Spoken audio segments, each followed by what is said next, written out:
We are hovering over the match between Gabriel Yellow Hat Nassif and A.O. Paquette of Canada. The French player, Nassif, on the left of your screen, has already clinched the Player of the Year title, but he'd love to add the World Championship title to his resume. A.O. Paquette trying to win the Rookie of the Year title. He needs to get, I believe, a second-place finish is necessary to get him Rookie of the Year. Rookie of the Year, by the way, perhaps the most prestigious title in all of Magic. Clearly, Rain. I don't think you're biased or anything. Not at all. A.O. Paquette is playing an Affinity deck. Pretty straightforward Affinity build. Maybe not the best for the matchup he's got. Gabriel Nassif is playing Blue-White Control. How does this matchup play out? Well, Nassif's build of Blue-White Control isn't particularly skewed against Affinity. There were a number of players, including myself, who played more hateful versions with Relic Barrier main deck and such. Can you move to the other channel? He still has a really good shot at taking this match, particularly because it's best 3 out of 5. So there'll be 4 sideboarded games, and Nassif is a very powerful sideboard against AO. While AO doesn't really have much of anything. Yeah, A.O. Paquette's got 4 Chrome Moxes in his deck, but not a lot of colored cards. I don't even. That's the thing about his deck that makes the least sense to me. He actually can only imprint Shrapnel Blast. I lost my program Thoughtcast, for some reason. Disciple, on the or picture. Hoverguard I don't have a picture. In game 1, and that just doesn't seem like it's enough to make Chrome Mox possibly worthwhile. Yeah, I'm skeptical as well. His deck also has the potential to get to just fizzle out in its draws. I mean, he has Ornithopters and Welding Jars and Chrome Moxes. I mean, he has a lot of cards that really just don't do anything unless you have other parts of the complex. Yeah. I mean, he really wants to draw Cranial Plating every game with that array of 0-cost artifacts in his deck. Yellow Hat for Gabriel Nassif. That's what people called him for years. Yep. He had exactly that hat on when he first came on the scene. Was it his first Pro Tour when he made that World's Finals? So. It's the first time anybody really noticed him. Or Team Finals. Team Finals, yes. World's Teams. I mean, he actually a week before that had made the finals of Grand Prix London, where he lost to Kai. Oh, right. And I mean, that was pretty much the first anyone had heard of him. And then I mean, he came through and posted an impressive showing at the Team Pro Tour. And he shed the yellow hat for quite some time, but here it is in all its glory. I think some of the Americans were calling him Yellow Hat because they couldn't remember what his name was. Entirely possible. People don't forget what his name is anymore. No, they certainly don't. This should be fun. Get to watch one of the best players in the game, arguably the best player in the game, certainly the Player of the Year title in his pocket.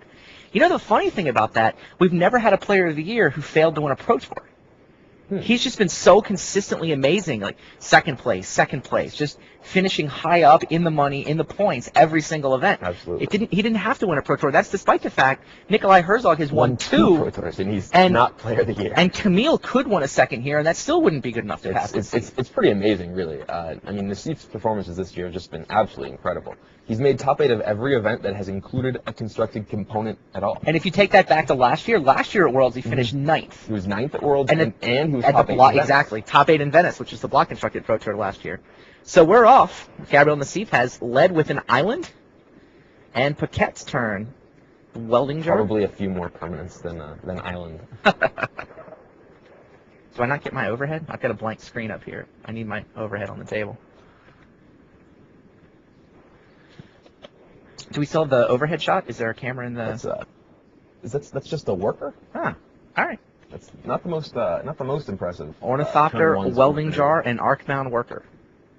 I've been saying all weekend that I think it's really a sign that there's something wrong with a format when Ornithopter is a prominent card in a successful deck. It just fundamentally something is wrong about Magic right now. If that can be possible. The standard format was actually not that bad here this weekend.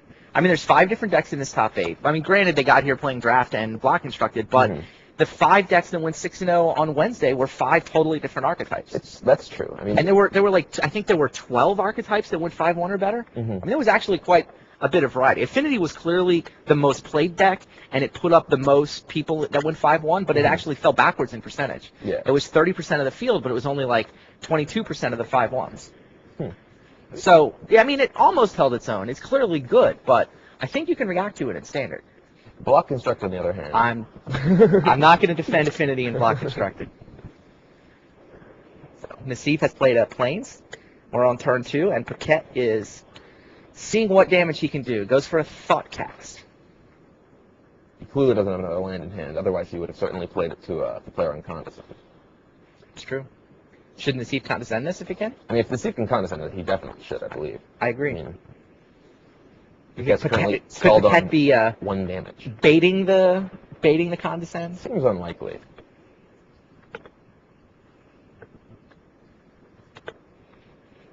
Yeah, looks like he's sacrificing his going to get a land. There's a Plains. I mean, he should certainly condescend. I mean, he should probably even mana leak. I mean, he's keeping the pressure down from preventing AO from drawing any more lands and really playing any more spells. Sure. He's got a 20-turn clock right now from that worker. So 2 mana. There's mana leak. Mana leak.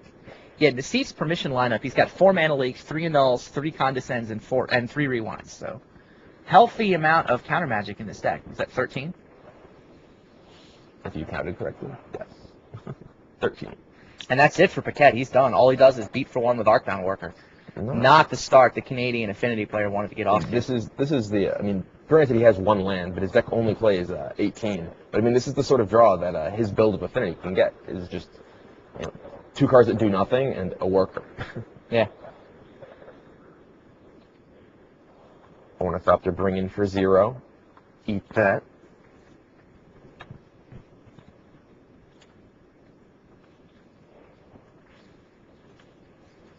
And condescend for that one.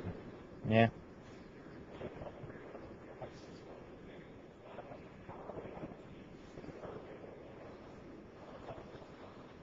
Brutal. Nassif with the countering the Thought Cast. That hurts. Yeah, Gotta hurt Paquette it is for in Paquette. He's definitely not in a good position here. He's doing really no damage, and Nassif's having ample time to build up his mana base, which is really what he needs to do Justin, to get what's to the score? his powerful spells like Wrath of God and Chroma's Vengeance. Should be what 18 to 19 right now, or sorry, 19-18. I 2 believe. hits from Arcbound Worker and 1 sack land. So it would be 20 to 17? Yeah. 20 to 17. Nassif's on 17 and Paquette's on 20. 18. How many times did Go. that worker attack? Okay. If you sentence? Yeah, I'm 17. 17. Is it 17? Though Nassif seems to have missed a land drop of his own. 20 to 17. Still no second land. Arcbound Worker comes over for 1. Nassif down to 16.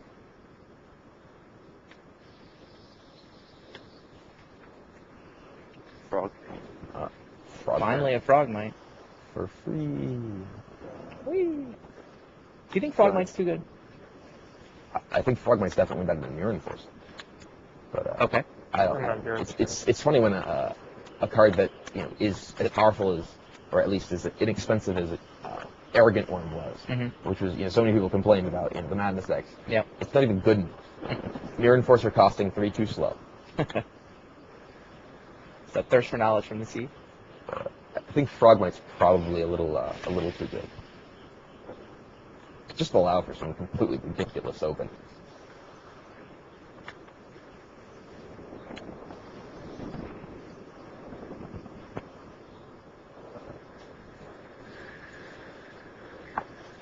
Somehow the people on message board forums are talking about show jumping with horses. Okay. That's interesting. They started with the ESPN shows. They moved. Apparently, this match isn't particularly exciting. Go. I'm at 16.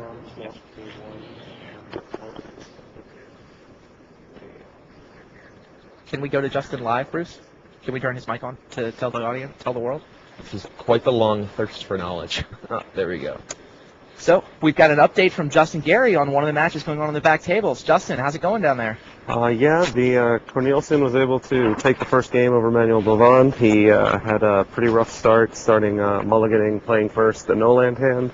Ended up with 2 lands that weren't able to cast any of the spells in his hand. and that was the end of it. Yeah. The other two matchups are looking pretty similar. We've got some astral slides on the table trying to hold off some swarms. We got some goblins on one side and a giant cranial plating creature on another, but the control decks seem to be doing their thing, and could take a little while. All right, score the first game for Camille Cornelissen. Takes the 1-0 lead over Manuel Bavon. Thanks, Justin.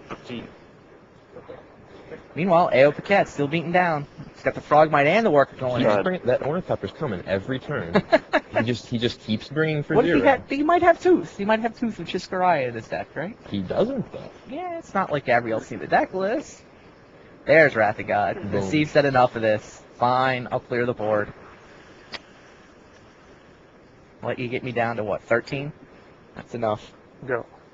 So Welding Jar and Seat versus 6 mana. Yep. Hmm. Hard to imagine this start going any better for Gabrielle Nassif. Yeah, this is exactly how Nassif wants the games to go. His opponent stall it. And another Archon.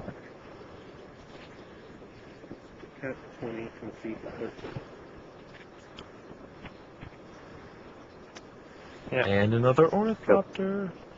Gonna keep coming for 0. Those things are scary.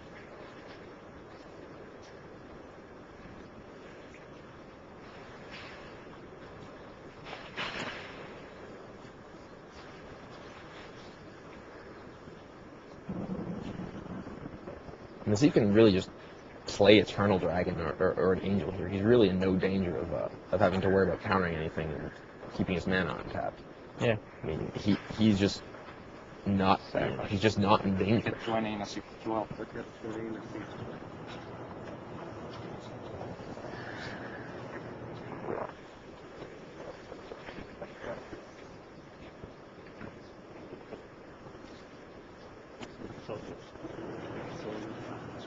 How does Nassif actually win the game? Generally, Decree of Justice, although he has Exalted Angels and Eternal Dragons that can do the dirty work if they need to. There's Go. There she is. pretty lazy.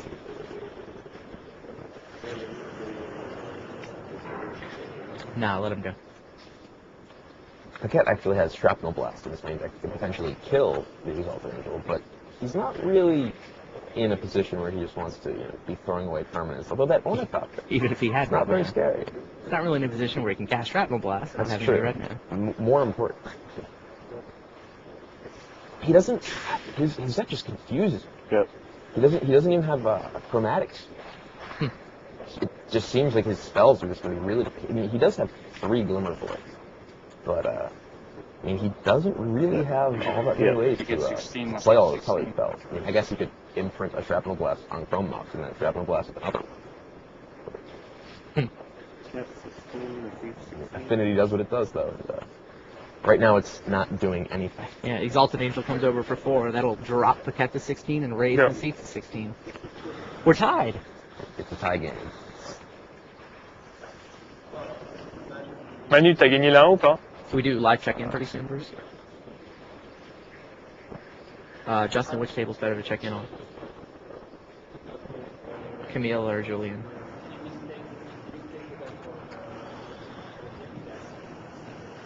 Let's do Camille. can't be Let's do happy table here. B. He's got a bunch of nothing against a bunch of Angel. It's actually interesting that Exalted Angel sort of gone in and out of fashion among control decks. There was a while when every wet control deck had 4 Angels, 4 Angels. Right. And I mean, if you look at a lot of the control decks that have been played recently, most of them actually don't even have Exalted Angel. I mean, it was actually just determined that it was too slow to be able to compete with Affinity.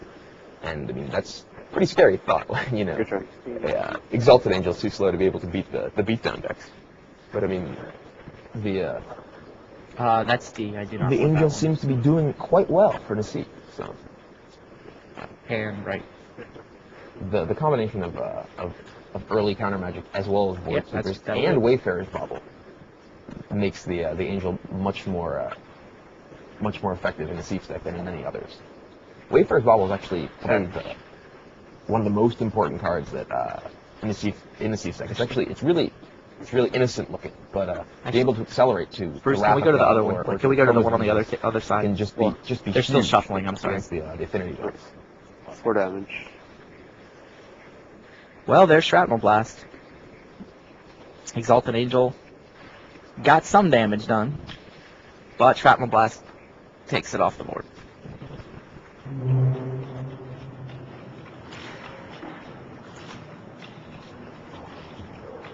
How many cards do you have left? Yeah, that'll be perfect. Well, there you get a good look at Julian Naughton and Murray the Mauler. That's Mauler on your left. The Dutch Wonder Kid, Julian Naughton, on the right. Justin, can you tell what's going on in that matchup? How they doing? Second. Mountain, but he just cast Wrath of God, wiping off 2 Somber Hover Guards off the board. And we're also seeing a Viridian Shaman, an Eternal Witness of his own that got taken along with it. So Naughton looks like he's getting control. Yep, he's wiped out the board. He's got about 7 lands or so, and seems like he's trying to turn this thing around. Life total is unfortunately very low. He's at 2. Oof. So we're going to see if he can. 2 life against Disciple of Volt is a little tough. He's at 1. Oop, he's down to 1. Thanks, Murray. What's in play? You said Wrath of God just swept the board. Yeah. There's an Now Astral there's a Slide, Disciple of Volt on the other side, Blinkmoth Nexus. So is this Blink Moth for the kill? Oh, Astral Slide. Interesting. Let's see how this. Let's stay here and see how this plays out. So basically, Naughton's got to cycle something every turn and prevent that Blink Moth Nexus from hitting him even once, right? And stop any kind of He's in a pretty precarious situation. Renewed Faith would be a nice one. Definitely. You played in arms. Yep. He actually can't even kill the Nexus while the Disciple's in play. It's true. He couldn't even You have 3 cards left. play some fucking Eternal Dragon and block. Alright. So Well, blocking. Mauler activates. Here comes the Disciple and the Blink Moth Nexus. Does Naughton have? Ooh. Oh, there's Decree of Justice. I don't think that Disciple should have attacked. Wow, yeah. We have some soldiers. He attacks it into a token. Cycle takes the Nexus out of play, and he got a token. Yeah, he gets a bunch of tokens. 4 tokens. Hello. Doesn't Wow. seem like Disciple should have attacked. I don't know. Boy. Maybe. Disciple smashing I into a guess he only soldier has, is if he only has huge. one cycling effect, then I mean he's gonna just die. But I mean, attacking into the potential Decree of Justice and losing It's 1 to Disciple, 12. making it impossible for him to do 1 to anything, 12. really. So a mistake, in your opinion? I don't know. I mean, it's difficult to say without seeing what's in the graveyard and Right. if there's been a decree used or how many cycling cards. How do you pronounce his name? Naughton. Naughton. Or Newton. You don't pronounce the J. I know that part. It's got like a W sound to it. Newton. See, All the vowel sounds I wish seem to have about Americans 3 were letters. making top 8 so I could just pronounce people's names. That Blink Moth Nexus is still a problem. They're having me come in with live updates. I can't hear what they're saying. All right, It's Shaman awful. I don't know when I'm on camera. smashes a or crane and plating, presumably? Yeah. You could, he could nail a land. Yeah, down goes Seat of the Sign Up. You come in there. So Naughton still at 1. Evans has just Cities of Brass in his deck? Mhm. Huh. Still obligated to cycle something every turn to deal with that Blink Moth Nexus, but he's got his beat on now, does Julian Naughton. So it's 3 soldier 1 tokens to and a 9 Viridian now? Shaman. We got a 1 to 9. 1 to 8. Murray taps. Oh, podcast. Did not attack. Instead, he goes for Thoughtcast. Yeah, sure. I wonder if that was a bluff. I have to ask Justin after the game if Naughton really had a cycling card. How crazy would it be to just not have a cycling card there, but Cycle look dragon? confident? All right, he had the dragon. Oof. Astral Slide takes Viridian Shaman out of play. It'll come back and blow up another land. And, oh, by the way, Eternal Dragon gets him a Flames. Yep.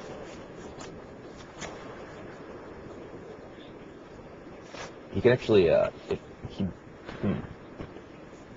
he can destroy one land. Oh, it's Right. It's Nexus. Yeah, he can't kill the City of Brass, so he can't actually.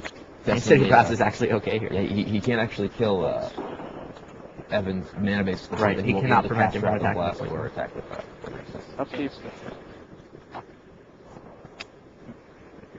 I'll go to Dragon back.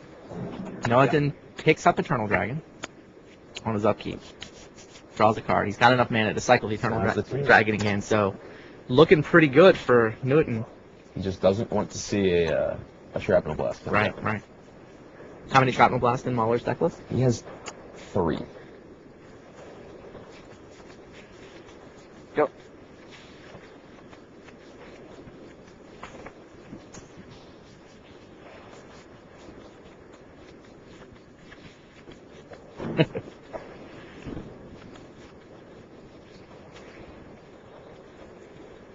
Did Disciple the mistake cost Murray this game?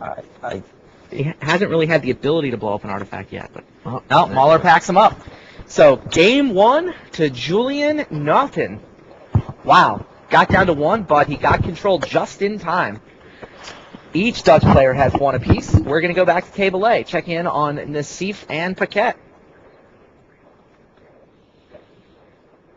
Whew. A.O. Paquette still leaning back in his chair. Doesn't look too happy.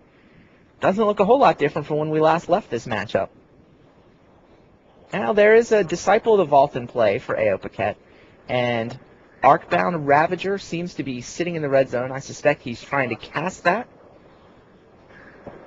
Paquette looking over. May I have an Arcbound Ravager? Please? Oop, And yes, he gets Arcbound Ravager.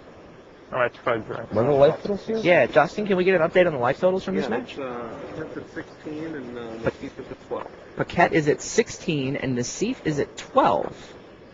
Couple's a fairly healthy life total, but I mean, Ravager, yeah. Disciple, how many artifacts I are think there? they 1, can 2, just come 3, out of 4. nowhere and just kill you Yeah. from absurd life totals. I mean, there's 5 artifacts in play, so Nassif is effectively at 7. Like 1 Shrapnel Blast, and all of a sudden he's at 2. Well, you Seems- lose 1 artifact for the Disciple with the Shrapnel Blast. But yeah. No, it still dies.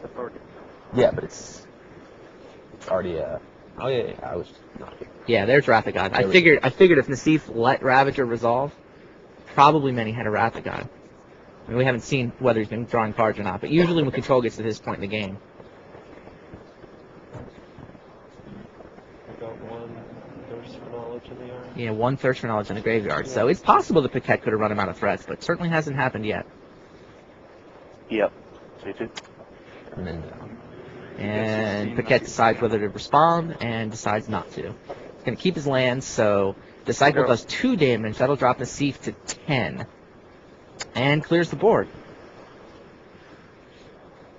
So things still seem to be under control for Gabriel Nassif. We'll see how much firepower Paquette's got left in his hand. 3 cards. 5.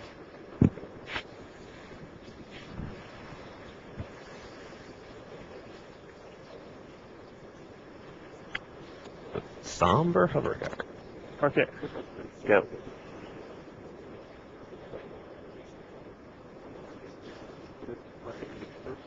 More mana than he had in the entire game in the last turn. Listening to Justin on the headset, Manuel Bavon was able on turn 1 of his second game to put into play more mana than he had in the entire first game. So a much better draw for the other French player in his top 8.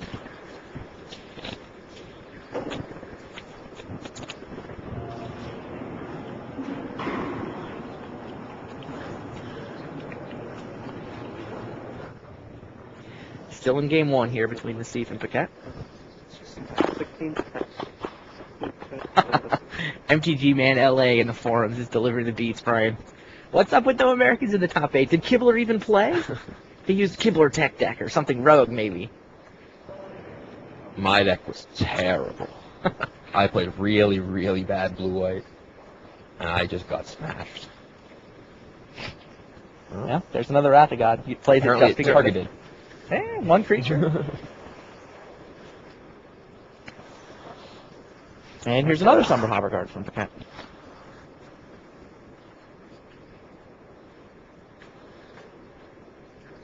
Go. And Eternal Dragon.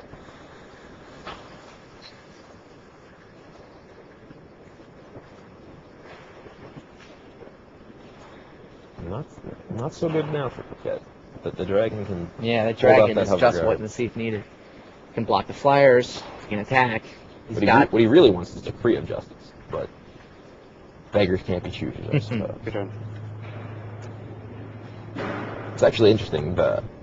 It's very often correct to just make angels with the Kree adjustment. Really? I think a lot of players actually just discount the just the power of that. And you can put your 4/4 opponent. flyers are good. They're real good. Let's see, plays Thirst for Knowledge, digging even deeper into his deck.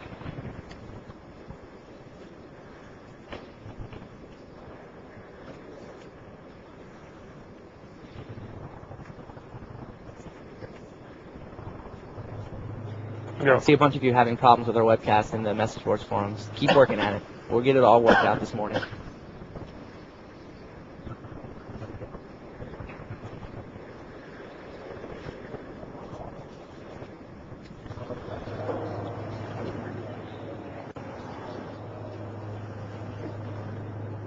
Well, this is action packed right here.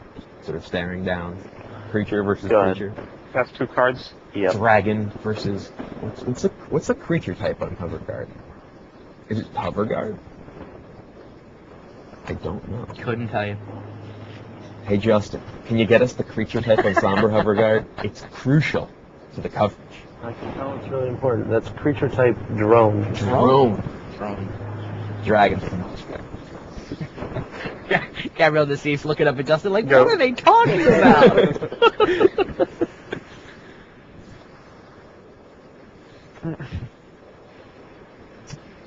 He can afford to smile right now. He's the one with the dragon. The cat's the one with the drone. Eat that drone. 20 cards. Yeah, 5. Yeah. That counts as you talking about a dragon, right? I guess so. Dragons. Rah!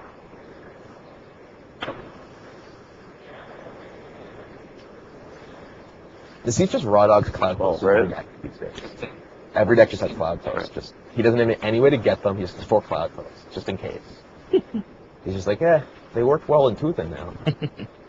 You remember? Billion mana. Think back to how the world worked at Pro Tour Kobe, right? Gabriel Nassif showed up to the Pro Tour with this incredibly rogue tooth and nail deck that every people laughed at. What on earth is he playing? And now all of a sudden, it's taken over the world. Oh, yeah. It's the defining deck in Standard, in Block. It dominated the world, and it just it came out of nowhere because this guy How many cards? put the deck together Tooth and for Nail Pro sure Tour Kobe. dominated this tournament. Let me tell you, the top base got all kinds of Tooth and Nail decks. There was a tooth deck that won 6-0. There was, yes. Go ahead. And I mean, Sasha Zork. before the Skull Clan banning, I mean, it was arguably the best deck in the format. The Elfin. The Elfin. Cool. Arguably, yes.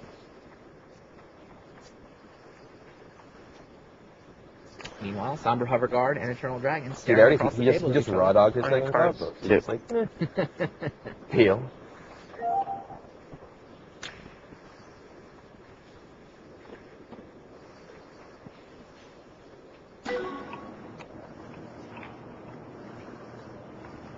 Thought cast. Looking to be countered? Condescend for 5. On descent. Oh, that's 5. 5. The cloud post that is now awesome. Yep.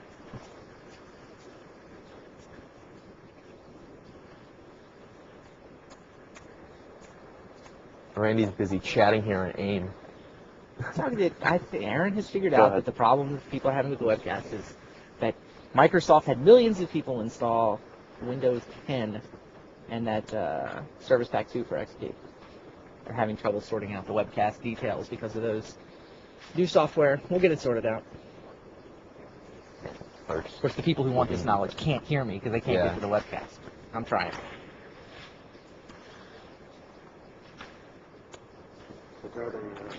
Wayfarer's Bobble Cigars.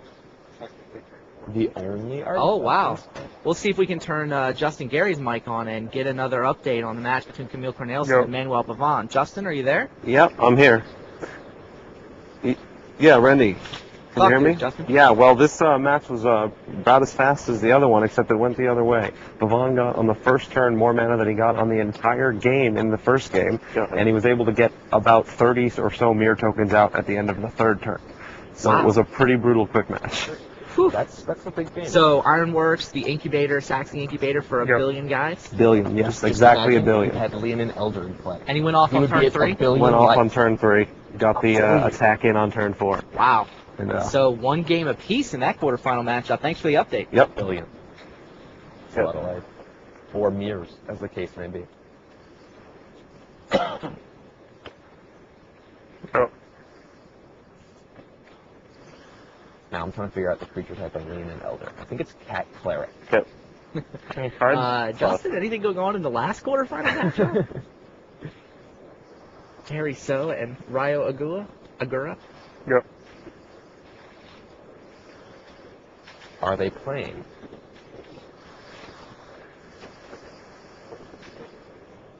We have no idea. We do know, however, that dragons outclass drones. This has been proven What mana does the mathematically. Seath have? 2, 4, 6, 8, 9, 10, A 11, billion. 12, 13, 14, 15, 17. The blue-white control deck with 17 land in play is kind of feel good for the Seath. Yeah, that's a lot of angels or Land's soldiers. awesome. I love land. So many angels. Go ahead. The cat's playing it out. One of the crucial things about this particular version of Blue White that Gabriel Masif is playing is that other than Exalted Angel, he has no life gain, and that's actually pretty dangerous against extra Shrapnel Blast and Disciple and Ravager. And they can just kill you out of nowhere. I mean, you really need to finish your opponent off, since you can't just dig yourself out of holes like you could Pulse of the Field in other versions. So, as great as this might look for Nassif, I mean, his deck doesn't have that much counter magic that can stop Shrapnel Blast at this point. I mean, he has Rewinds and Condescend. I mean, his Annuls and Mana Leaks are pretty much dead against it. Looks like he's finally ready to attack with Eternal Dragon. Dragon Eat you? Gabo Boy is happy that the yellow hat is back over here on the forums. It's a good omen, he says. Yeah. CGR was hooking us up with the drone creature type. Too slow. 11, let's see, 10. Pyre 89 appears to be rooting for all the Canadians. I think I have to root for the Canadians just because they're the Closest thing to an American. Just to annex Canada and actually claim them. Oh, that's nice. That's a Chroma's Vengeance. Nice card. Oof. Wow. Shrapnel Blast. Yeah, you're just going to come one Shrapnel Blast. Chroma's Vengeance will hit all of Yeah, AO Paquette's lands, and then then he won't have any artifacts. The jar will protect one of the lands. Condescend again. 4. For how much? 4. 4.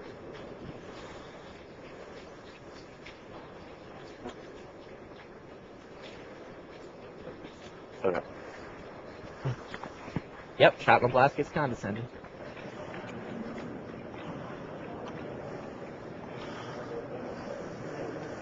Would both those go to the bottom? I believe so. It's always so scary when someone scries and just Leave them on top, yeah. You're just like, that is so unfair. So Welding Jar does indeed protect one Vault of the Whispers. That keeps the Glimmer Voids in play, so at least Paquette has permanence, but can't be feeling good about his chances to win this game. His basic play is try to save up Disciple and Ravager, right? I mean, that's pretty much what he's got to do.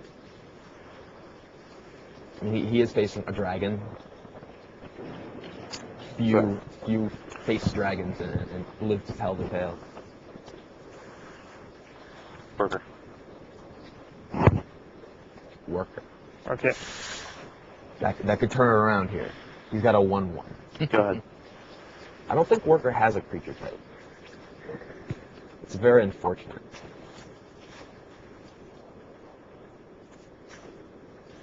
If you Harsh Mercy against a Worker, no way it'll live. However, Somber Hoverguard, being a drone, can survive a Harsh Mercy. That's clearly why they're in Paquette's deck. He's afraid of Harsh Mercy. CGR wants to see the mathematical equation that shows the dragons outclass drones. I mean, it's pretty clear. It's dragon, drone. I mean, just 5 is greater than 3. I mean, gigantic guy, not so gigantic. 10 is guy. greater than 5, something like that.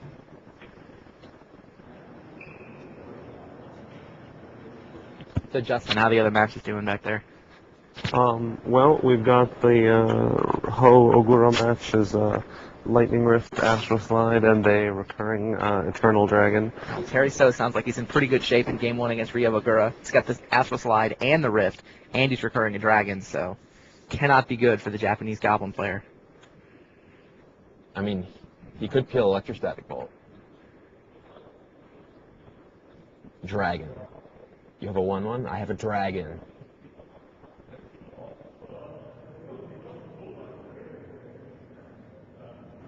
Zero in this game. Still in Game 1.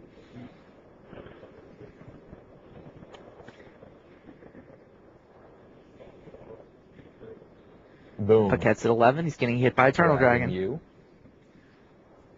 just cast Decree for 8 million angels right now. That's what I want to see. Justin, which Dutch player should we check in on?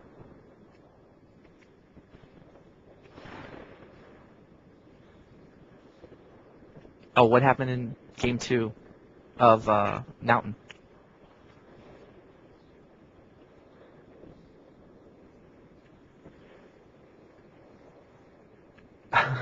Cranial plating from A.O. Paquette. Well, that's a big arc-bound worker.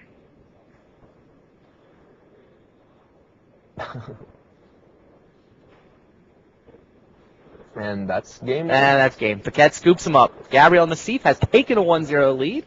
And we're going to try to go down to Justin and let us know what's going on in Game 2, in the second game of Julian Naughton's match. So, Justin, how did the kid do in Game 2? Yeah. It was a pretty brutal game too. On successive turns, Naughton cast Wrath, Vengeance, then laid a Slide, then laid a Viridian Shaman. Jeez. And that was it. He packed it out. Fair. So he's already up 2-0. He's up 2-0 in a very, very quick series of games. Is this how you were expecting this matchup to go? I thought you had the Mauler pick to go pretty deep into this tournament. It's true, but I didn't expect Wrath, Vengeance, Slide, Shaman. I mean, I think, Murray's got a really, really anti-control version of Affinity. So So, does have slow bag in this side. and there was, in fact, a slow bat in play in that game. I'm not Okay. sure how much dominance it had. What's slow bat? When he's It's Goblin Legend, right? it is Goblin Legend. Soon to become legendary creature goblin. Ooh. Wonderful. Super types. So 2-0 lead for the Dutch kid. Right. Julian Naughton trying to become the first guy through the semis. Thanks for the update. All Are right. there any other cool creature types in the top 8? Can we go look at Camille and Bavant, Bruce? B, There's Atogs. the one on the right. Does Sundering Titan have a creature type? There's a good look at the feature match area. Nassif and Paquette shuffle up, and over there we're looking at the early turns of Game 3. Whoa, we're sliding. Oh, there's Julian Naughton and Murray the Mauler. They have gone off into Game 3. Rampant growth. Julian Naughton building up his board. This is fine. I think you're distracting the viewers from the important issue of whether Sundering Titan has a creature type. Huh? Exactly. So Disciple Ravager for Murray the Mauler, so a little bit better start. We'll see how much damage he can do before Naughton gets up to wipe the board range. There's an Arcbound Worker. Naughton is at 19. Evans is at 20. No, Evans probably had to tap City Brass to play Ravager. He played City this turn. Oh, never mind. So Ravager eats the Arcbound Worker. Crunches for 4. Now Julian gets to untap. 3 lands in play. Now, if he had a slow bad there.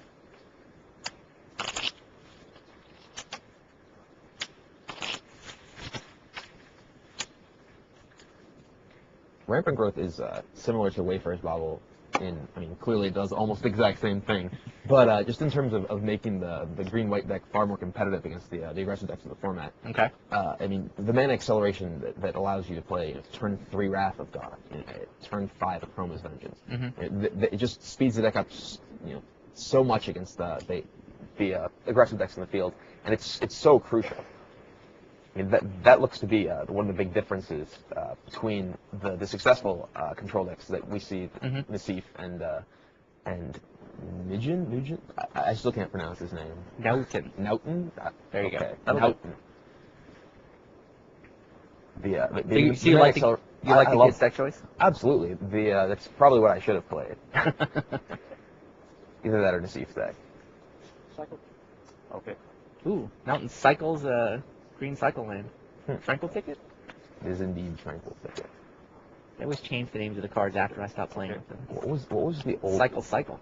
It was Slippery Karst. Yep. Cycle, land, and another Rampant Growth. So Mountain spends turn 3 turn 3 building up his position a little more. Plays a 4th land, cycles twice, gets a 5th land into play. So is he setting up for Vengeance next turn, maybe? I mean, this is where he absolutely, I mean, he would love the Vengeance next turn. I mean, this is where what I see as the deficiencies in Evan's sideboard shine through. How's that? I mean, he doesn't even have to play around Mana Leak. Oh, okay. The fact that there's no Mana Leaks in Evan's sideboard just makes it, such a safe feeling for the control deck once they hit their Wrath mana.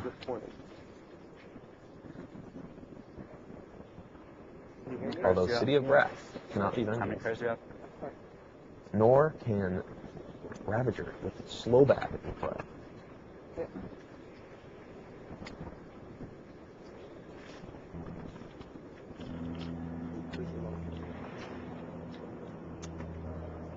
It's interesting here, the decision that Evans is forced to right now.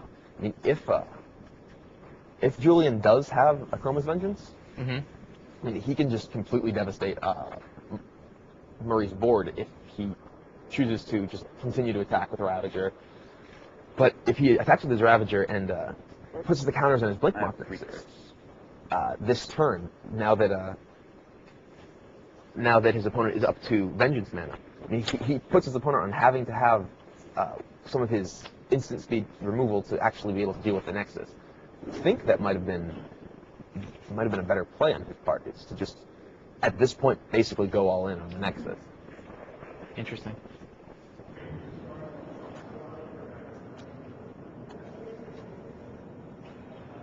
It's at least something that you got to think about. Well, Mountain untaps. He's got 5 lands already. He doesn't. I mean, if he had Vengeance, he'd probably cast Vengeance by now. It's interesting that he cycled 2 lands last turn. Would he cycle the last 2 lands out of his hand, just assuming he could dig for land number 6? It seems kind of sketchy. I mean, he probably would just want to play a cycle land and Rampant Growth and just guarantee that he gets the Vengeance mana if he has the Vengeance itself. Yeah. If he doesn't have Vengeance, I mean, cycling away the 6th land in the hopes of actually drawing something that's going to do something is a fine play.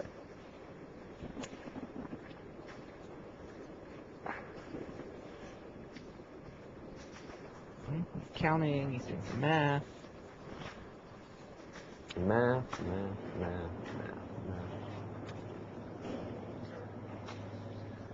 trying to remember all the lyrics to that song from School of Rock.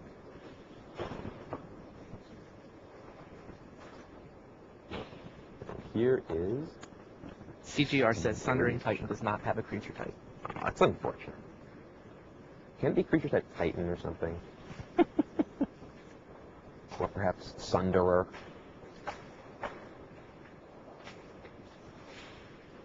Several of the people on the web are. We've got a bunch of people watching the webcast live, so I think we have more people watching the webcast live already than we've ever had before. Wow. It does sound like there's some more who are having trouble getting in. You love me. Yeah. You really, really love me. We do have people working on trying to solve this problem. Best guess is it has to do with the Windows Media update that happened last week from Microsoft. This is what we get for switching away from QuickTime. All right, we'll try to get our Spotter's mic turned live. I think we've got some updates going on in the other matches. Have we got Justin down there? There is a Mana Leak? Hey, Justin. Oh, his main deck's Mana Leak. Hey. What's going on? Well, I've got the whole Guru match. I haven't been given that many updates because they've still got the Astral Slide Lightning Rift thing going, and seems to be taking his time dominating that matchup. I was confused as to actually what was going on when I walked over to the Paquette Nassif match, because I saw Nassif didn't have any permanents in play. Paquette had a Blinkmouth Nexus, a Chrome Mox, a Welding Jar, and a Cranial Plating. Now he's added to that a Frogmite and another Chrome Mox. And this was this was the deck that we were saying wasn't going to be able to play too many of his Chrome Moxes out. So he's got 2 in play right now, and the Thief is sitting on only 2 land, and he's facing out about 7 power or so for the next turn. So an explosive start for Paquette. It's a pretty good start there, getting aggressive. But speaking of good starts, this is the match between Cornelison and Bavon just ended its game 3. Bavon got yet another turn 3 kill, getting about 30 or so mirrors, as is his wont, and attacking on the next turn. So pretty impressive start, although he was going second this time, which he says makes it a lot easier to go off on turn 3. Wow. All right, thanks for the update. So Bavon puts a bunch of guys into play on turn 3, attacks for the win on turn 4. He's up 2-1 in that quarterfinal match. Ogura and So still 0-0. Nassif still up 1, but facing an amazing start from Paquette. Meanwhile, Julian Nelton trying to take the 3-0 sweep. We're going to go check in on Nassif and Paquette, see if Nassif can handle the explosive start from the Canadian Affinity player. I guess there's 2 Canadian Affinity players from... There are indeed. So Paquette's got... Nah, just let him go. It's fine. A bunch of Chrome Moxes. A Frogmite. See, look at how unfair Frogmite is. It's 7,002 on turn 2. Also Cranial Plate. Nice card.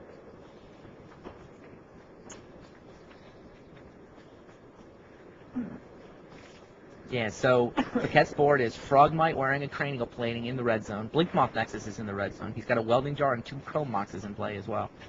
So 1, 2, 3, 4, 5, 6 artifacts. And Nassif just gets crunched. What's that dropping to, Justin? Nassif's down to 10 and spends his second turn cycling a dragon. So he's not quite going to die next turn to combat damage, but it's close. Cute. He's got wing shards, right? He does not. Oh, he doesn't have He has wing shards. Purge. Purge. And a Relic Barrier. Well, he needs something. Go. Well, plays a land and says go. Not a whole lot he can do here, right? Oh, I mean, Purge is in he can Purge. But that's not a whole lot. Paquette draws.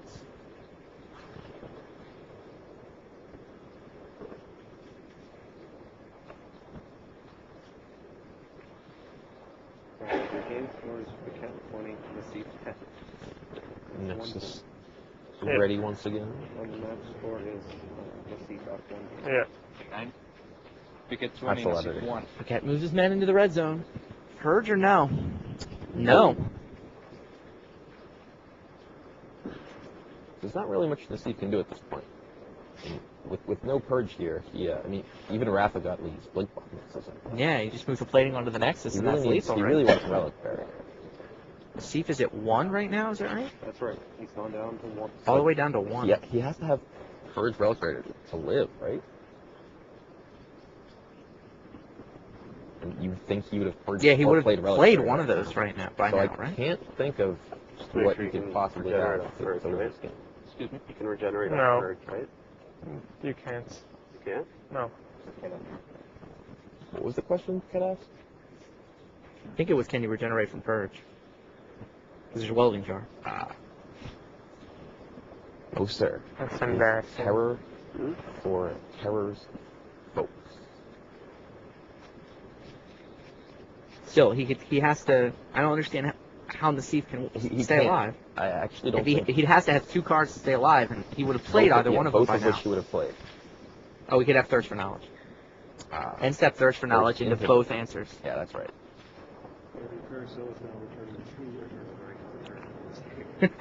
So Terry So, back in the other quarterfinal, is now returning 2 Eternal Dragons per turn. Taking his time seems dispatching Ryo gratuitous. Ogura. Maybe if I had the Purge. He's just trying to demoralize. Faded.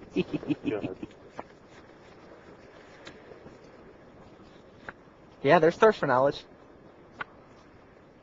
Nassif digging. He draws 3. He needs 2 answers, or A.O. Paquette is going to even this at a game apiece.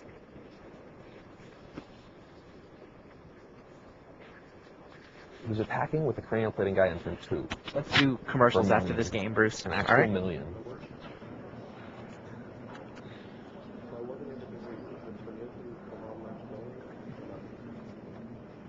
Let him go. And there it is. Yeah, there you go.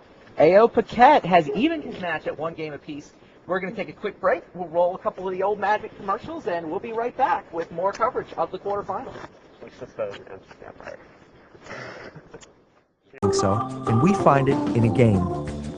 Magic the Gathering. All you need to play is a brain, a deck, and a friend.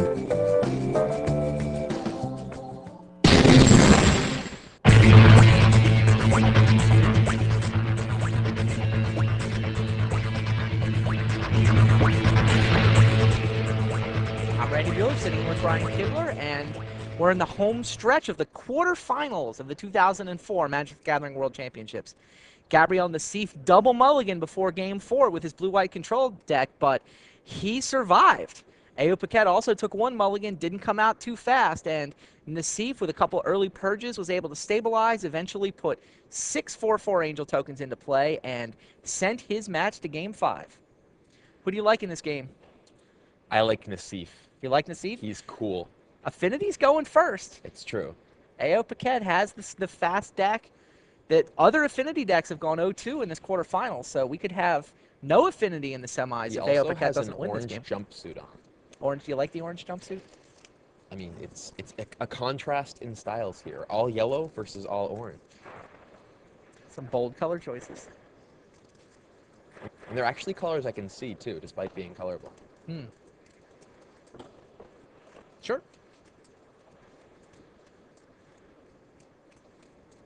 Here we are. This is the booth Brian was telling you about. Nice little setup back here. Got the monitors. We get to watch everything. Got the Red Bull over there. Empty Red Are Bull. you actually It's all out now? gone. All gone? Can someone airlift me some Red Bull, please? Get the Send in some laptop. choppers, drop it in. Yeah, on the other side of the camera, you get a nice sort of metal wall with the window. We can look out over on the entire hall. What do you think of this site? It seems like a really cool site. It's definitely really cool. It's neat that it's just down from the Fisherman's Wharf, Right. a short walk away. The other side of this wall is actually San Francisco Bay, and Alcatraz is probably right over there. So And that's pretty cool. thankfully, no one was disqualified this weekend, so we didn't have to send anyone to Alcatraz. What was that, Justin?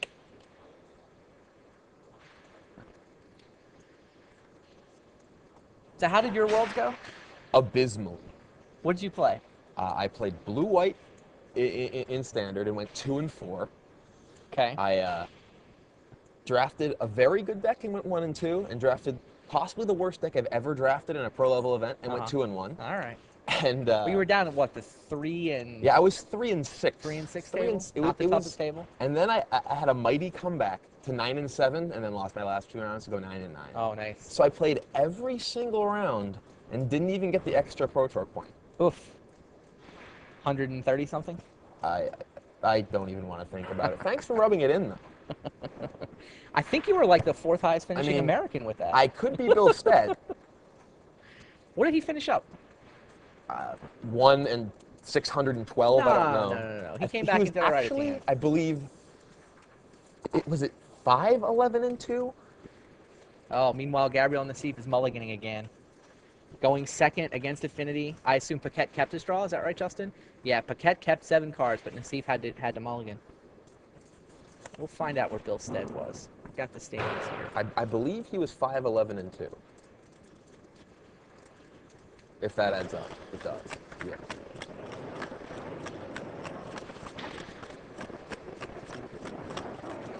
Oh, there you are, 164th. Right below Martin Juza of the Czech Republic, but right ahead of Dirk Babarowski. Cool. So you get that going for you. U.S. team member Ben Zaz, 185th. He was the anchor. Craig Krempels was in top 8 contention for much of the weekend. He was I actually, believe he went 1 and 5. yeah, he had a terrible day 3. He had He an came into abysmal- day 3. He was tied for 2nd, right? He Yeah. was one of the And he just X fell apart. X-10-2s. I can't. You got to go to the last page. Sorry. Keep going. Keep going. You know what? I gotta give Bill There he Stead some credit. Where? That's Ben Stark. There he is. 270. 274th, 17 points. So yeah, that's 5 wins and 2 draws. I gotta give Bill Stead credit though. He actually had a pretty good attitude about it the whole weekend. Oh, absolutely. I mean, he was trying his hardest. He felt like he was playing fine. He was catching some bad breaks. Things weren't working out for him. And Magic is like that sometimes. I mean, it was nice that I was sort of happy to see. A lot of people might have just been miserable. I mean, I don't know. I kind of like the attitude he had about it. It seemed appropriate. I mean, he was disappointed and he felt bad, but at the same time, he was in reasonable spirits. Yeah, I can't fathom losing 11 times in an event. It's not that different from boggles losing my 9 mind. times, is it? Listen, it's 2 different, okay? 2's a big number. It's bigger than 1. Okay. Meanwhile, Nassif is staring at his 6-card hand. He doesn't seem real happy with that hand either. Can you go to 5 drawing against Affinity? I mean, sometimes you don't have a choice. I guess not. Look at him slouched back in the chair. At least he's comfortable. That's not a comfortable look.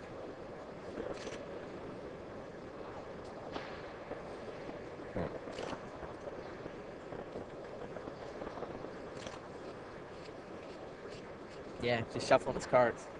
Can't tell whether to keep it. An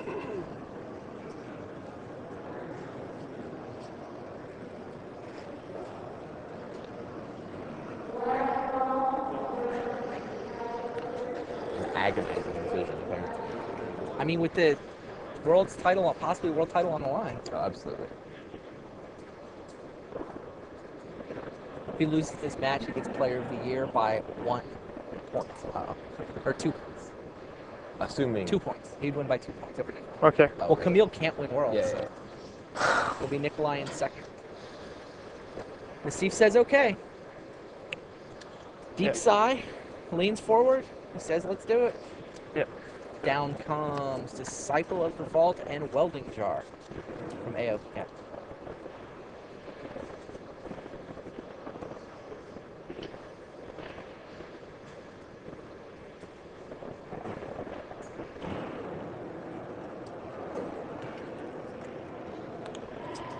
Go. Did he just? Oh, I didn't see him play the cloud post. Did I Yeah, just cloud said go? post, Yeah. 1. You get 20, that's you get 19. How many cards? 6.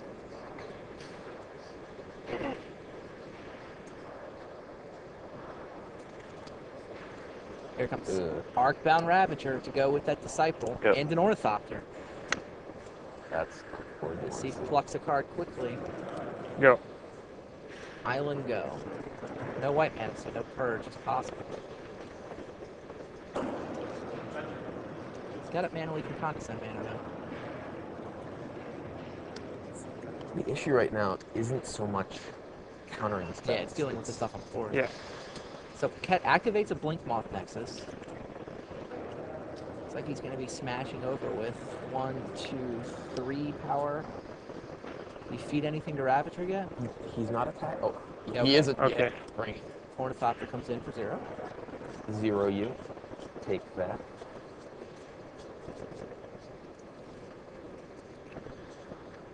And he Yep. feeds the Welding Jar to Ravager. So Nassif takes 1 from Disciple of the Vault. That drops him to 18, and then he's looking at 4 combat damage, which would drop him to 14 if he takes it. I mean, he has to take it. I agree. He's got nothing else he can do. Oh, Paquette might not be done. That would deal 0. He's thinking about feeding the Ornithopter to the Ravager as well. Yeah. And he does. Yes. So the Disciple 20, damage takes Nassif 17. Nassif to 17. 5 combat damage will take him to 12. This is not looking good for Galen Lafitte. Not at all.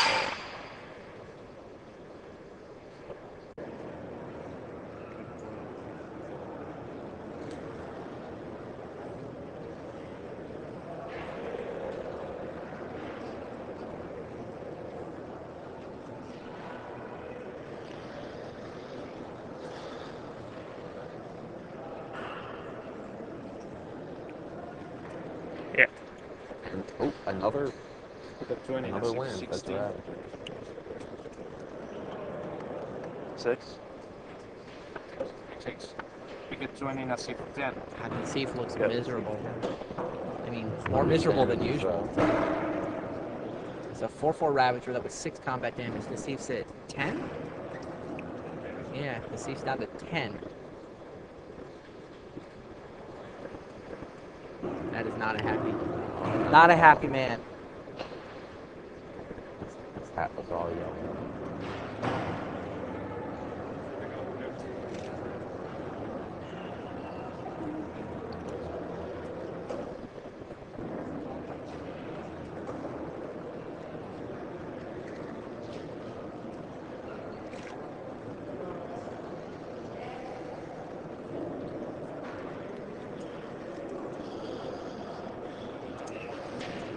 Go. That their cloud coast. Yep. Cloud Coast go. So he'll only have one white. Oh, there it is. Yeah, Welding Jar. That's it. A.O. Paquette. Turn 4 kill with his Affinity deck. Gabriel Nassif never played a spell.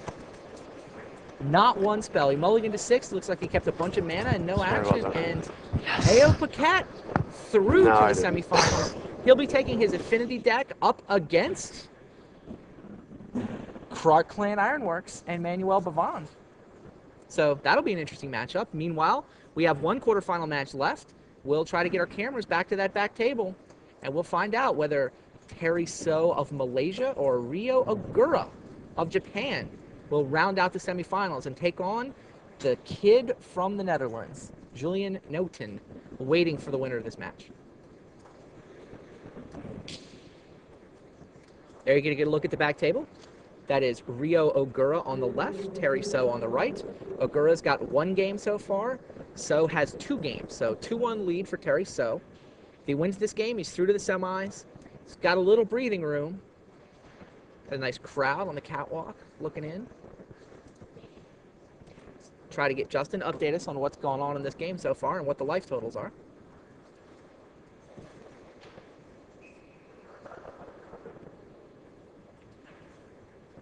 Hello, Justin?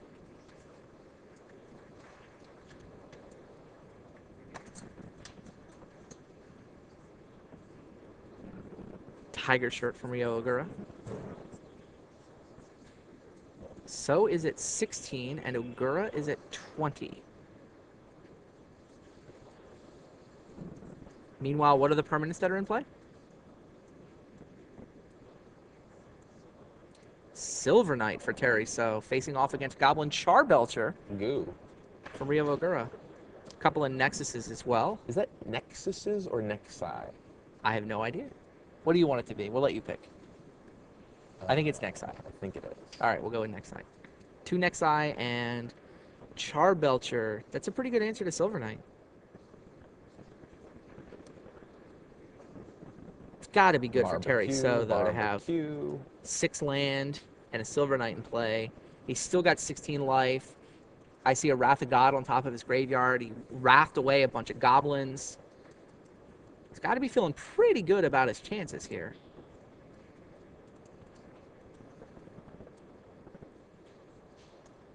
Those cobwebs on your screen are not in effect. They're actually there from the glacial pace of this game.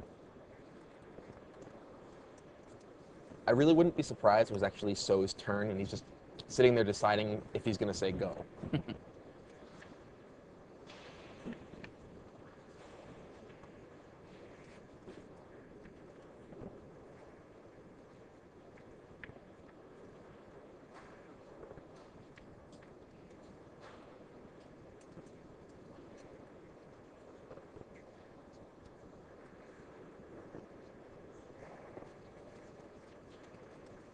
Pyre89 saying, "Go Canada!" in the message board forums.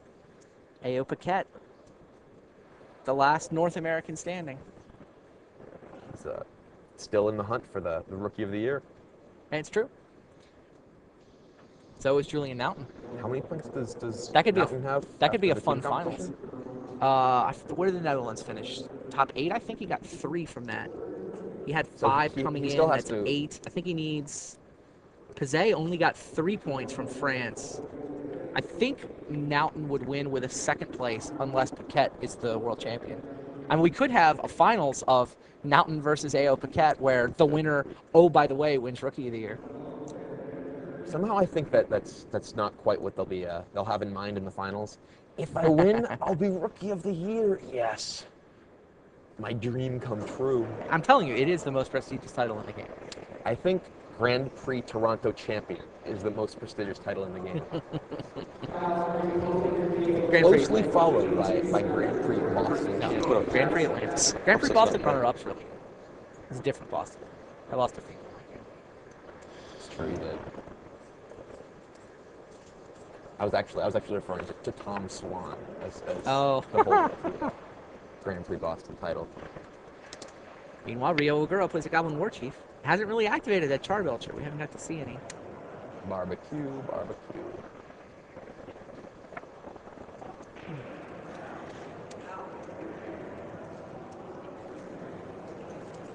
What do you think of Camille and Gabe both going out in the quarters? Not many people. Makes me sad. Not many people predicted that. Oh, there's Eternal Witness for renewed faith. Terry So getting in better and better control of this game. Charbelcher's a little bit scary, but you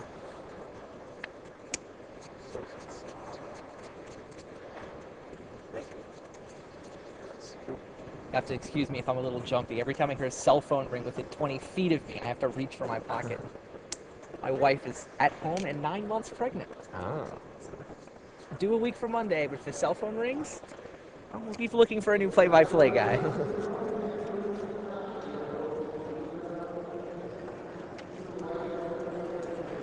Keep waiting for people to start calling me just to watch me jump.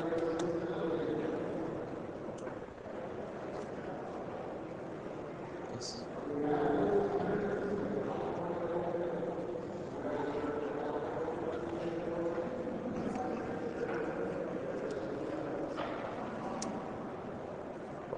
Prospector comes down, as does Siege Gang Commander.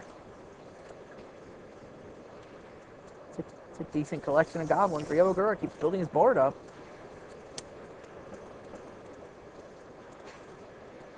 Will the Lucky Tiger shirt be enough?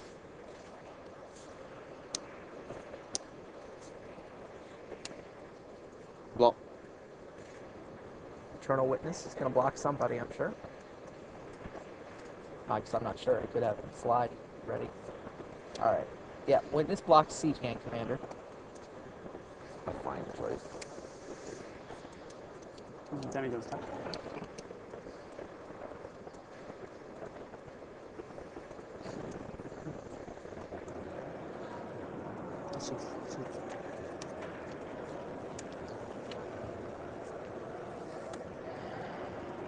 Go. So falls to 11 from that attack phase. Ogura still at 18. Time to sweep the board. What do you think? And Zarin Ruins named Goblin. That'd be pretty good.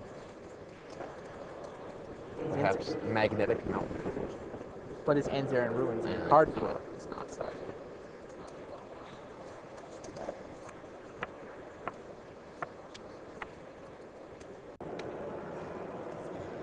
Is Silver Knight just a knight or is it a human knight?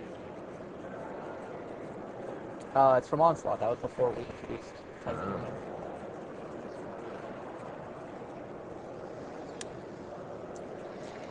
Solemn Simulacrum. And Jens Turen makes his first appearance in the top league of this world.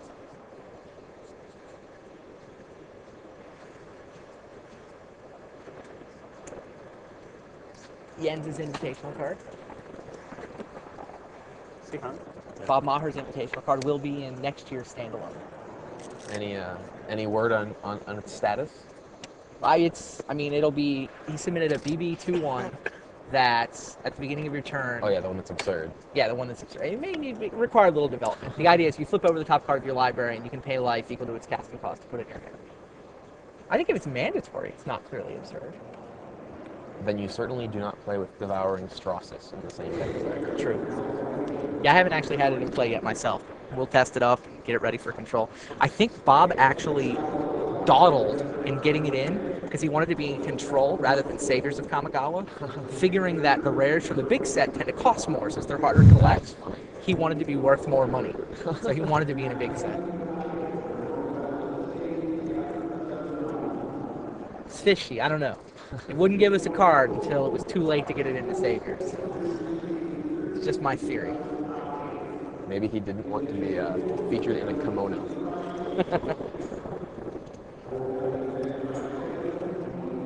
All the art I've seen from Kamigawa block looks amazing. Yeah, it turned out really well. We're quite happy with it. Time Stop is crazy. Isn't that awesome? That's like the coolest card in the history of cards, other than Rift. Somebody just yell bingo? Yeah, I'm sure.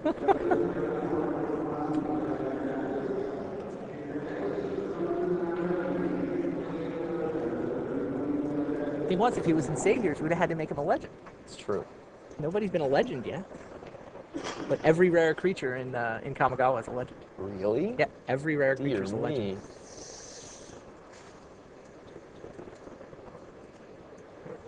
Would have been the great one. That'll teach him to dog. That would have actually been awesome if His card his name. card would have actually just been the Great One. You know, something the Great One.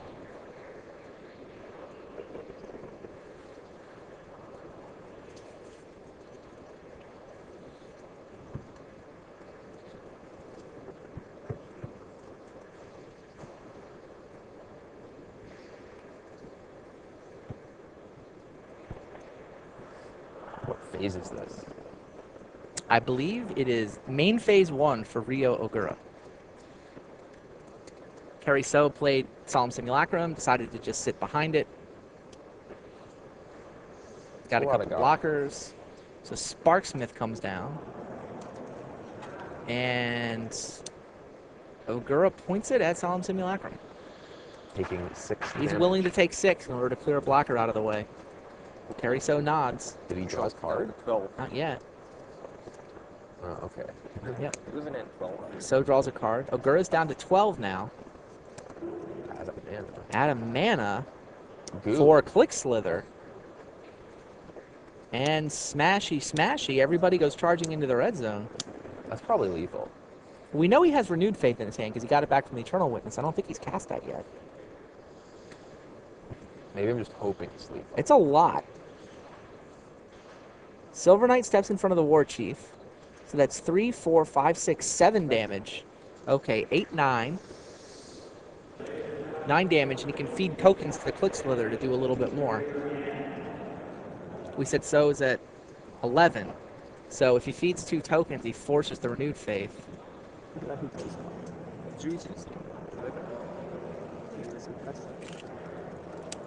One token, 2 tokens. So 3 tokens, 12 damage. How big is this? 11. 11 million. 11-11 Click Slither and a Skirk Prospector. Oh, looks like we're going for 12-12 Click Slither. So it's 13. Or no, it's bigger than that. How big is that? How does it? It's gigantic. And he does indeed force Terry So to hard cast Renewed Faith. Gets us like 6. Yeah, sure. So gains 6. That takes him up to 17 ever so briefly. And then Click Slither smash. 4 down to 4. Drops Terry So down to 4. Go. Terry So 4, Ryo Ogura 12. So untaps, draws. Cycles a Tusker. I wish he played that Tusker. Haha. It's so big. It's not a small man.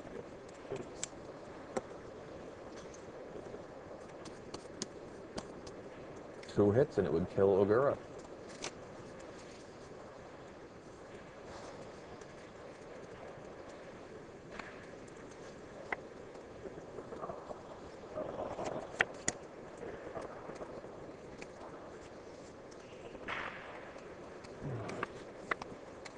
So what's the schedule for the rest of the day? When's the team finals? Right after lunch. After lunch? When's lunch? Right after the semis. When's the semi? Right after this match. Uh-huh. Tricky that.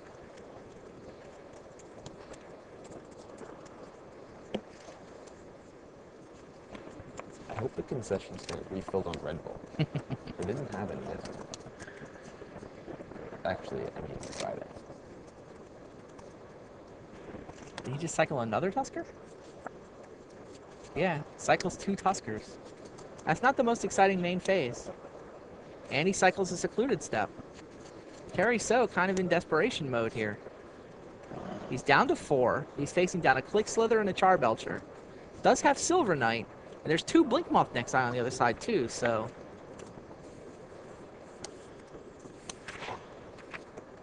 3 mana? Eternal Witness. Gets back. What do you think? Renewed Faith? Witness. Witness for Witness. Figure next turn I'll have plenty of mana, so that's not bad. Ogura untaps. Draws.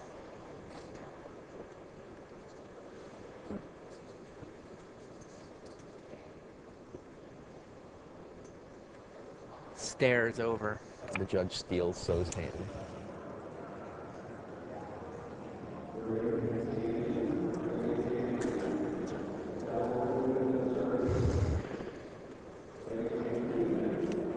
Charbelcher's just been hanging out. We haven't seen it activated yet. Barbecue, barbecue.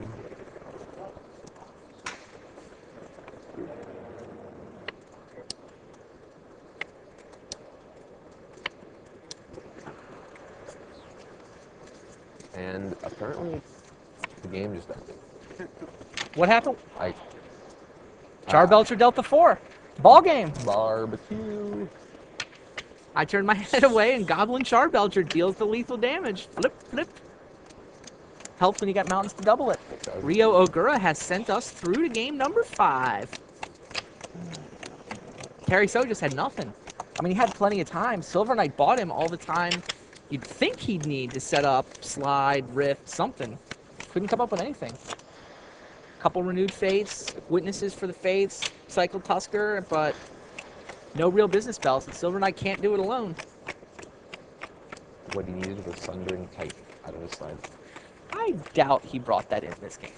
It's so big, though. And it's banned in Prismatic.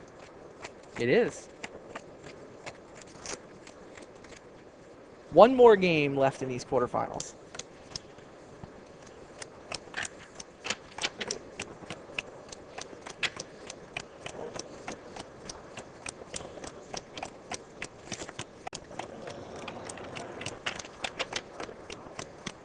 That tile shuffling is so rhythmic, it's actually about to put me to sleep.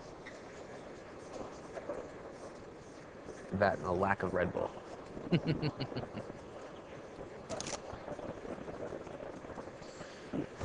I wonder if I could just did an IV up here with Red Bull. So I thought that this match clearly favored Terry, so I'm actually surprised we're going to game 5. It certainly looks like it on paper. Although the barbecue is quite dangerous, as is the vortex. Kind of curious to talk to our spotter on the floor and see what the mood is down there. Can we turn Justin's mic on and see what it's like down there on the floor? All right, Justin, how's it going down there? Well, there's a decent crowd here hovering around the last match. Everybody looked... Can you hear me? Yeah, go ahead. Yeah, there's a decent crowd here, but I gotta say, the prominent mood around here seems to be tired. Is that right? Everybody's sort of like leaning over the rails, and it's, these games have been progressing pretty slowly, so there's, it's a lot of excitement at being Game 5, but it's about as... everyone in the audience looks thrilled. Yeah, you. Bunch of the Japanese players there rooting for their boy. Ataru was smiling.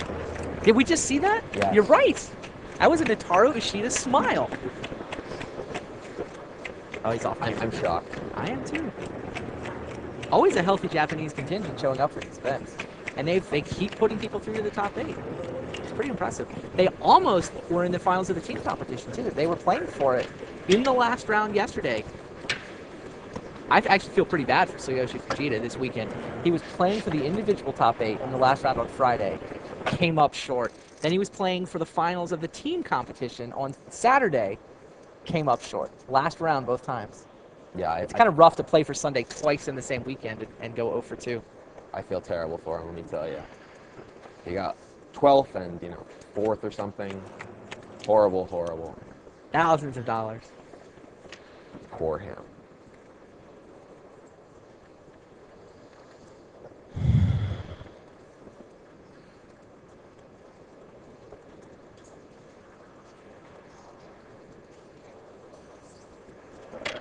And so is Mulligan. Oof. Maybe it's the shirt. Maybe the Tigers got some luck left in it.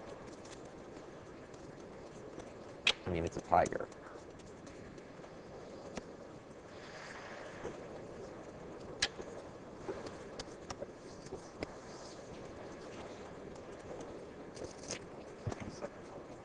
Is this the second mulligan?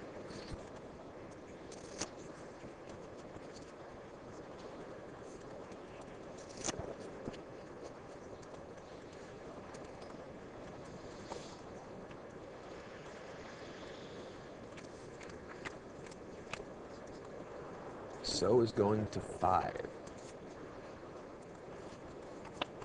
Oh, So took the forbidden look after his first mulligan.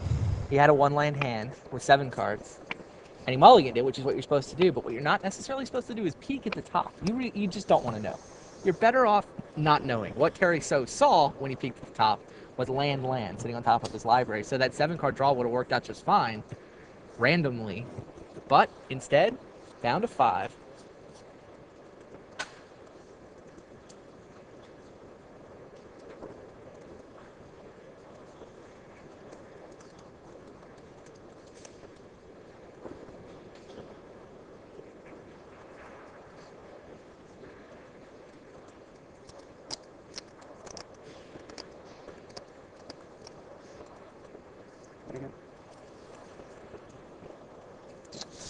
And Ogura's got the same problem. Likes part of his draw, but... And he peaked as well. Too many lands. 4 rounds. 4 lands. 2 picked up. 1 set. It's exactly the same thing. Ogura had an all-land hand. You got to cash those in. That's actually a mistake that a lot of people make. If you got 5 lands in a beatdown deck, you probably have to mulligan there. And Ogura, sounds like he did the right thing with a mulligan, but then he took the peek, and it was guy on top of his library. He winds up disappointed. You don't want to know. It's not like you're going to learn whether it was the right decision or the wrong decision by which cards randomly happen to be on top of your library. If you do that sort of thing, you end up like Gerard Fabiano and predict yourself naming Roar of the Worm. Just because you had a feeling. You thought it would be there. Seemed due.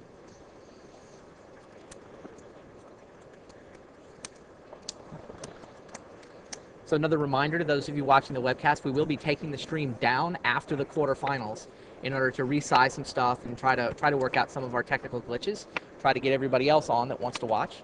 Meanwhile, you will have to restart your browser in order to get coverage of the semifinals. So after this game, the web stream will come down, but it'll go right back up again. Just go restart it, and it should still work for you just fine. Last game, one game to determine who takes on... I've lost the bracket. Julian, I believe? Yes, who takes on Julian Naughton in the semifinals. Naughton. Naughton? Naughton. Sletter gets his beat on, and Pile Driver comes down on turn 2. Decent start for Ogura.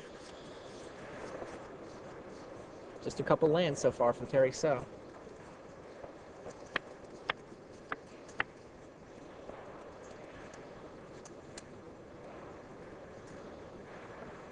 $7,000 damage. War Chief? Yep. Yes. There's the War Chief. Smash. 5, 6, 7, 8 damage. So So's really, down to 12 or 11. basically has to wrap it. Yeah, So's down to 11. Wrath of God. There's the 4th land. Yes. Wrath of God. That's exactly what Terry So needed. 3 for 1's his opponent. How much gas you got left in that 6 card hand, Ryo Ogura? Quick slither. No. War Chief. Oh, Incinerator and a Sledder. That's a prospect. Oh, sorry, Prospector. Incinerator, Prospector. 3 power, 2 creatures. Slice and dice would be a brutal beating. Right That's here. true.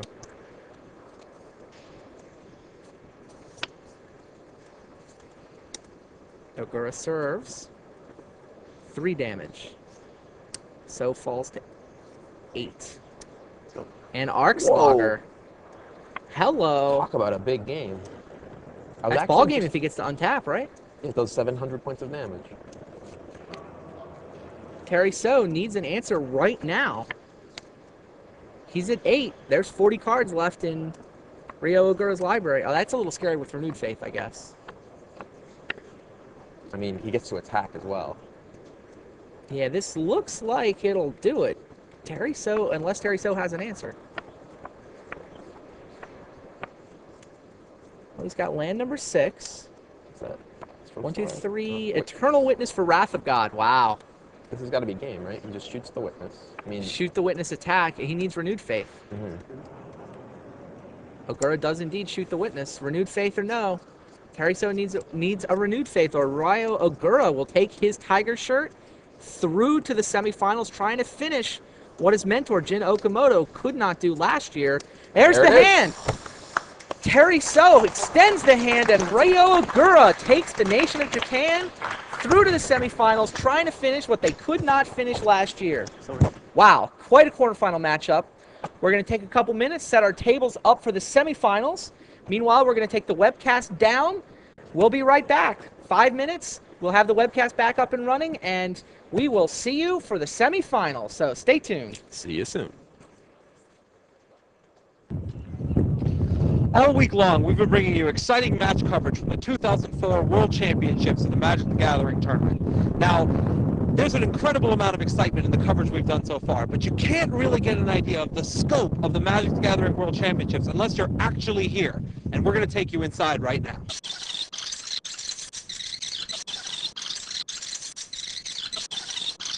We're here at the Magic the Gathering Art Gallery. Here we've got the original pieces of some of Magic's oldest cards, all laid out for everyone to see. Black Lotus, the original Alpha Island, Time Walk, you name it, it's here. On top of that, we've got a huge dragon being built all weekend. We'll have more coverage of this later. Huge lines here in front of the artists' signings. We've got Chris Rush, we've got Scott Fisher, all of the top artists here to sign your favorite cards, selling original pieces, and of course the wonderful 3D art. This is the only place in the world now where you're able to see the incredible 3D art that we've been featuring here. Putting together Magic cards like you've never seen them before, flown out to Worlds, being auctioned off for the first time ever. Want to play against some of Magic's greatest? Some of the luminaries are playing out in the gunslinging section. Mark Rosewater, Richard Garfield, you name it, they're here to play against you, and if you beat them, you win cards. Live Magic's not enough for you? We've got MagicTheGathering.com terminals you can play against people at home, tell your friends, it's all here. Any kind of Magic you want, you can get it.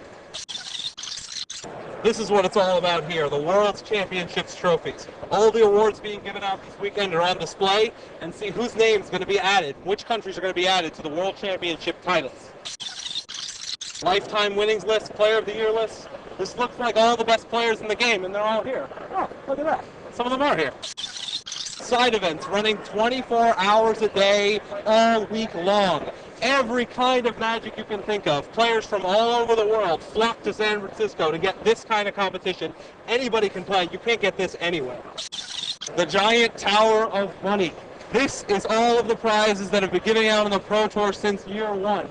I wish I'd gotten more of a share of that, but a lot of it's going to be given away this weekend to the world champion and the other competitors.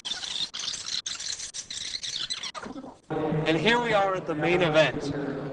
It's Saturday, the team competition day. So we're seeing all of the national teams competing in their Rochester draft format. After they finish drafting, they'll go back, build the decks, and play against each other. They're vying to get to the final two to play on Sunday.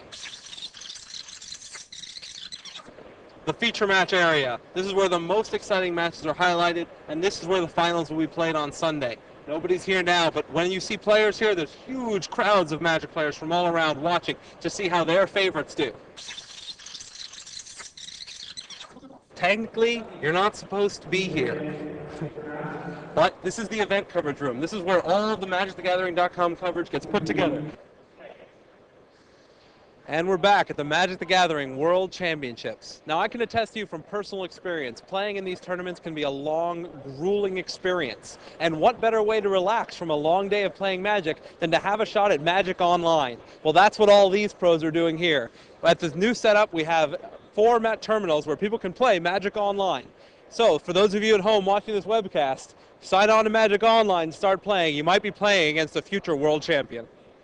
This is Justin Gary here at the closing rounds of Day 3 of the Magic the Gathering World Championships. Do not adjust your monitor. You are not seeing double. I have here the world champion, reigning world champion Daniel Zink and his brother Sebastian Zink.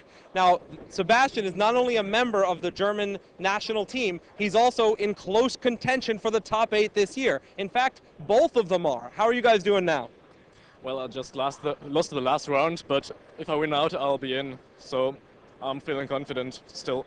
And how about you? Yeah, after losing to my brother 2 rounds ago, I also lost the last round, unfortunately, and now I'm out of contention, but I'll do my best to finish in the top 16 or top 32. So the true mirror match, I gotta say, I have a lot of rivalries with my brother. What was that like, playing in the World Championships against your twin brother?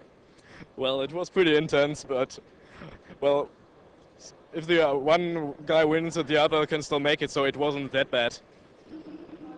Yeah, I agree. Which of you won? Sebastian won. So he seems a little more upbeat about this than you did.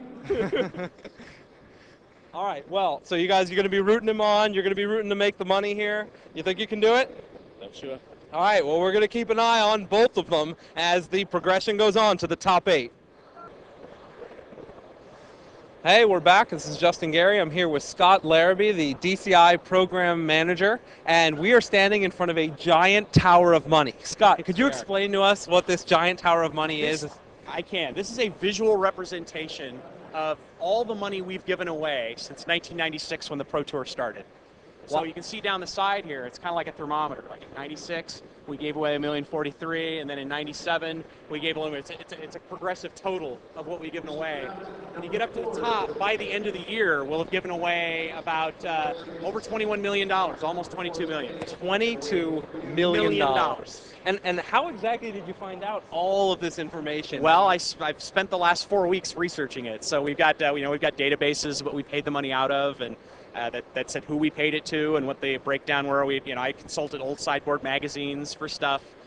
Some of the interesting stories were, remembering that we ran a Team Pro Challenge at Pro Tour Atlanta back in September of '96, and we ran the Type 1 Pro Tour in Dallas. And nobody had remembered those, and they weren't in any lists of anything, and I was at them and remembered them, so I had to research them by getting some old magazines and finding the dollar amounts. So a couple of the other ones where we ran the Team Challenge and the Draft Challenge for the ESPN shows, where we gave away a little bit of money before the Masters Series, and those weren't listed anywhere either. So I had to find those and figure out who we paid and how much, and then researching the Masters money and all the Grand Prix and how much we paid, and all the national championships and how much we paid, and Pro Tour qualifier money. I mean, we're actually still doing some research. This is we're still working on the final totals, but this is a pretty good representation. So I noticed that you're giving away more and more and more each year. Do you expect that trend to continue? We're going to give away, by the end of this year, we'll have given away a little over $3 million, and next year we'll be at about the same level, about $3 million a year. Well, that's pretty exciting. I'm just going to kind of stand here and admire this money for a while, and we'll get more from World Championships later. Hi, I'm here with Mark Rosewater, who's one of the Wizards of the Coast celebrities that's been gunslinging here for everyone that wants to play against them. So, Mark, how's your experience been here at Worlds? I'm having a great time. My gunslinging record is not that good. I finally won a game after playing many of them. Well, you're up on Billstead right now, so you should be happy. That's good. I did get a hard cast of Colossus and attack for 11, so that made me happy. All right. So a little bit about Kamigawa. Yeah. Champions of Kamigawa. I think the most important thing about this set is, from a design standpoint, we've done something a little different than we've done before. Last couple of years, we did a lot of themes built around mechanics. You know, it's the multicolor set, it's the graveyard set, it's the artifact set. So this year, what we've done is we've taken a theme that's a flavor theme. We took Japan as Japanese mythology as an inspiration, and we really crafted the entire set around it. Not just the pictures and the names, but the mechanics themselves.